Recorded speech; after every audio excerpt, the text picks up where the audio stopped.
Welcome into this edition of the Kansas City Chiefs Report, powered by Chat Sports. I am your fearless leader, Tyler Jones, here with you.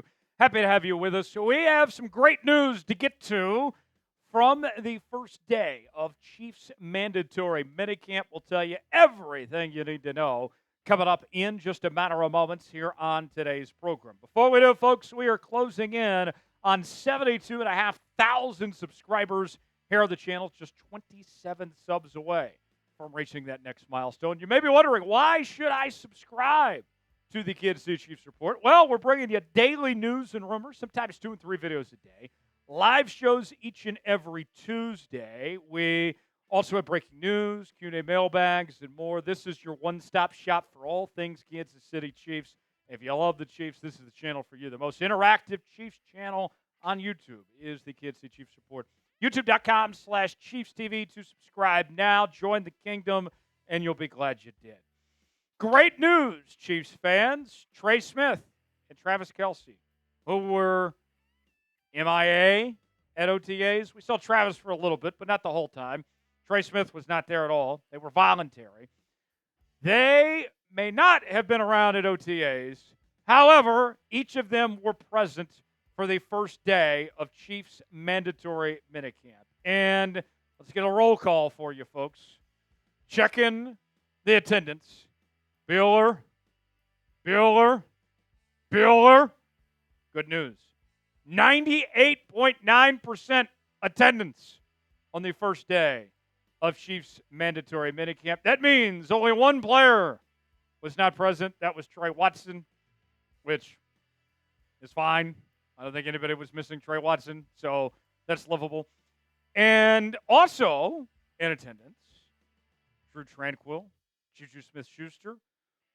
They were both present after they missed Thursday's OTAs practice. So not only did Trey Smith and Travis Kelce show up, but then you had a couple other guys show up with Tranquill and Juju as well. On the injury front, Jake Brenningstool, the undrafted free agent tight end out of Clemson, he was limited in his availability, but he was still there nonetheless, and he's trying to compete for a roster spot on the final 53-man that will be, of course, released before the season begins. Well, that's not all, folks. Hollywood Brown, Jared Wiley, Jalen Moore, and King Felix all were full participants in Monday's practice. Why is this significant, you may be asking? Well, all 4 individuals were limited on Thursday. So not only are those guys there, and even with the injuries and such, they were full goes. And Jared Wiley in particular is the one that I think is fantastic news, because we had no idea when he was going to get back on the football field.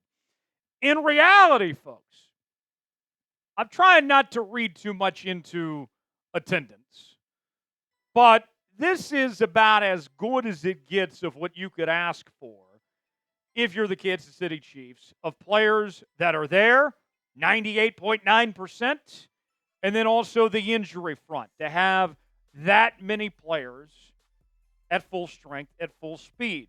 That is great for the Kansas City Chiefs at this point in the season. I say season, off-season.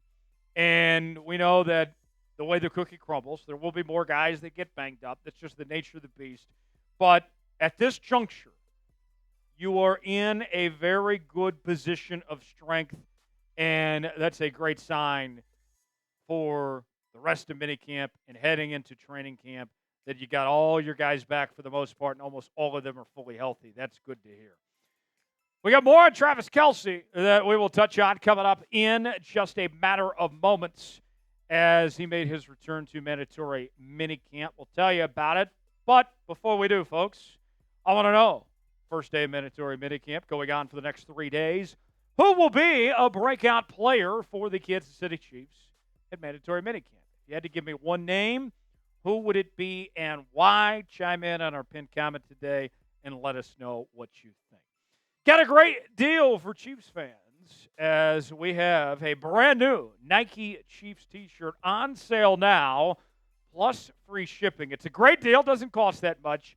And you get the free shipping as well at chatsports.com/Chiefs Nike to get yours now. We have all sorts of different shapes and sizes available.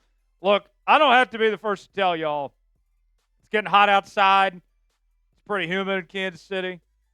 You're going to be wearing T-shirts, and you want to represent your favorite team. Why not get this Chiefs Nike shirt for you? I mean, let's be real with y'all. How often do you see affordable Chiefs Nike gear? Not too often. Get yours now. Chatsports.com/Chiefs Nike to get yours today. The link is in the comments and the description of today's video. That's chatsports.com/Chiefs Nike to get yours now. The real Slim Kelce, some would say. ESPN's Jeremy Fowler has confirmed a report that we told you about within the last couple of days about Travis Kelce and his offseason conditioning. As we had reported on this show within the last couple of weeks, that Kelce was down 25 pounds from what he was at the end of the 2024 through 2025 season there at the Super Bowl, that he had really put in the work. And Fowler not only confirmed that reporting, but also gave more details as he said this on SportsCenter. The Chiefs knew that Kelce was going to be gone the last week of OTAs. He's expected back for a minicamp. He'll address the media and be on the practice field. All that fun stuff, and he will debut a bit of a slimmer look. Kelce has told people close to him that he's lost about 25 pounds this offseason. He vowed to change his weight, and he has. So, as we talked about before, this could be the last dance here for him.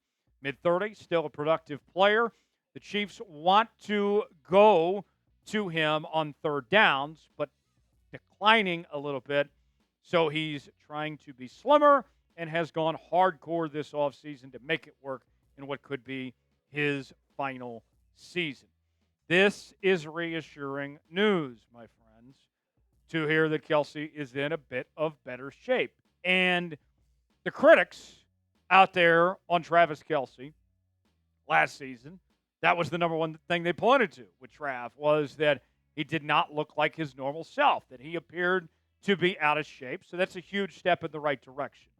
Now, going forward, heading into 2025, I expect a new Travis Kelce to show up and be much different than the version that we saw last year. And one common misconception that we've seen from the mainstream media when talking about Travis Kelce is that they've tried to act like that he was not very good last year, which just simply wasn't true. He just wasn't playing to his previous standard. Pat McAfee, close friend of Travis Kelce, host of the Pat McAfee Show on ESPN, he has said that Kelce's in unbelievable shape, was the term that he put out there on Trav. And when we hear this talk about how this could be the end of the road for Travis Kelce, I'm not expecting this upcoming season to be treated like a retirement tour where the Chiefs are going to be pushing Travis Kelce around in a wheelchair and waving at everybody, and that he just get his flowers and everybody goes on their way. He is not going to go away quietly. He is going to play determined in 2025, and I think you're going to like what you see from Travis Kelce. It has been an incredible career for Kelce as a 3-time Super Bowl champion, a 10-time Pro Bowler, a first-team All-Pro selection from 2016 to 2018, 2020, and in 2022. Was named to the NFL's 2010s All-Decade Team. And beyond just the stuff on the football field, he has become one of the most noteworthy players in all of the NFL, from the reality shows he's done to trying to find love on the E! Network to this game show now on Prime, dating Taylor Swift and his fantastic podcast. Travis has lived quite the life. And I'll be honest, I doubt, personally speaking, that Trav is going to be the version that we saw in 2022, which was arguably the best season of his career. It was the best in recent memory. But the truth of the matter for the Kansas City Chiefs, they don't need Kelce to be the guy we saw in 2022. Now, if he is, I don't think anybody's going to complain about that at all. We would love to see that version of Travis Kelce, but I think that we can sit here and accept the reality that that time has come and gone. However, with that said, I look at his numbers the past 4 seasons, and I look at that 2023 season, and I say to myself, okay, can we get something that was maybe better than 2023, but maybe not quite as good as 2022? And I think Trav can do that, especially with the way that this offense is changing for the Kansas City Chiefs now.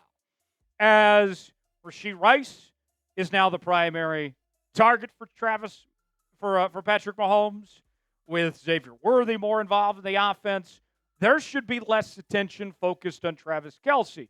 And not to mention Noah Gray as well. I think that Travis Kelce is set to go out on top and not just be along for the ride, but to still be a key piece and to play a significant role in this offense in 2025. Do you believe in Travis Kelce? Your chance to be honest with me here on the Kansas City Chiefs Report. You got 2 options here. Type B for believe, D for don't. Weigh in the comment section. Tell me what you think, if you believe Trav is going to have a fantastic season or not. Thanks for joining us here on this edition of the Kansas City Chiefs Report. For continuing Chiefs coverage, you already know what to do. Subscribe to the channel for free. YouTube.com/ChiefsTV. I'm Tyler Jones. Thanks for joining us. We will see you next time.